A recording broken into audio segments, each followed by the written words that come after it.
దేశంలో అక్రమంగా గోల్డ్ రవాణా చేస్తున్న ముఠాలకు చెక్ పెట్టారు డిఆర్ఐ అధికారులు. దేశవ్యాప్తంగా 5 చోట్ల జరిపిన దాడుల్లో 61 కేజీల గోల్డ్ను సీజ్ చేశారు.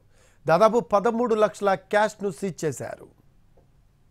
దేశంలో బంగారం అక్రమ రవాణాపై ఉక్కుపాదం మోపుతోంది డైరెక్టరేట్ ఆఫ్ రెవెన్యూ ఇంటెలిజెన్స్. పొరుగున ఉన్న ఈశాన్య దేశాల నుంచి దేశంలోకి అక్రమంగా రవాణా అవుతోంది. దేశానికి చెందిన ట్రాన్స్పోర్ట్ సంస్థ ద్వారా విదేశాలకు చెందిన బంగారాన్ని ఈశాన్య రాష్ట్రాల నుంచి దేశంలోకి డంప్ చేస్తున్న ముఠాలు ఎయిర్పోర్ట్ల నుంచి పట్టణాలకు చేరవేస్తున్నారు. డిఆర్ఐ అధికారులకు రహస్యంగా అందిన సమాచారం మేరకు దేశంలోని పలు ప్రాంతాల్లో సోదాలు నిర్వహించారు.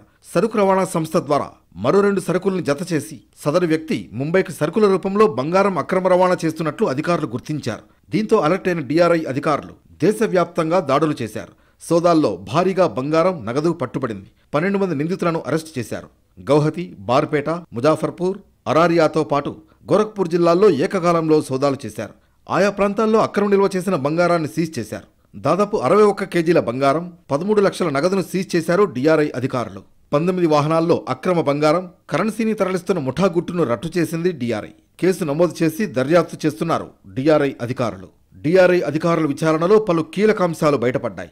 వరుసగా సాగించిన దాడుల్లో దేశ ఈశాన్య భాగం నుంచి రవాణా సంస్థ నిర్వహిస్తున్న దేశీయ కొరియర్ మార్గం ద్వారా ఈ దందా సాగుతోంది. దేశంలోకి విదేశాల నుంచి అడ్డదారిలో తీసుకొచ్చే స్వచ్ఛ బంగారాన్ని అక్రమంగా రవాణా చేసేందుకు సాగుతున్న అక్రమ కార్యకలాపాలు వెలుగులోకి వచ్చాయి. ఇటువంటి కార్యకలాపాల ద్వారా వినూత్న అధునాతన పద్ధతులు అనుసరిస్తున్నారు.